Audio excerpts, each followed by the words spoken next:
এই জীবনে আপনি পাপী হন বা ভালো কাজ করেন বা কোটিপতি হন, ধনী হন, সেটা কিছু দেখার না। আমি যে জায়গায় দাঁড়িয়ে আছি, এই জায়গায় প্রত্যেকটা মানুষেরই একদিন না একদিন আসতেই হবে। আজ না হয় কাল চলেই আসতে হবে। আজকে ঈদুল ফিতরের একটা দিন। আজকে এখানে আমরা গেল বছরও অনেক মানুষের সাথে ঈদের নামাজ একসাথে পড়ছি, কিন্তু সেই মানুষগুলা আজকে আমাদের মাঝ থেকে চলে গেছে। আহা, আফসোস লাগে যে তাদের সাথে একসাথে ঈদ করেছি, কিন্তু সেই মানুষগুলা আমার সমবয়সী, আমার চেয়ে বড়, আমার চাচা, আমার অনেক আপনজন, তারা এই কবরস্থানে আজকে শুয়ে আছে মাটির কবরে। আমরা কখনো চিন্তা ভাবনা করি না, আমরা কখনোই করি না। আমরা অর্থের পিছনে ছুটি, আমাদের ভিতরে লোভ লালসা, আমাদের ভিতরে অনেক কিছু জাগ্রত হয়, কিন্তু আমরা কবরের চিন্তা কখনোই করি না।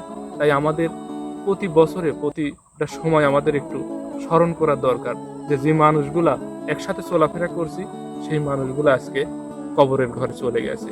তাই আমরা প্রত্যেকটা মানুষ যদি একটু স্মরণ করতে পারতাম, তাহলে আমাদের জীবনের অনেক কিছু পরিবর্তন আসতো। আমরা কখনো নিজের আপন মানুষের সাথে, ভাইয়ে ভাইয়ে, বোনের সাথে কখনো দ্বন্দ্ব করতাম না, যদি একটু চিন্তা ভাবনা করতাম।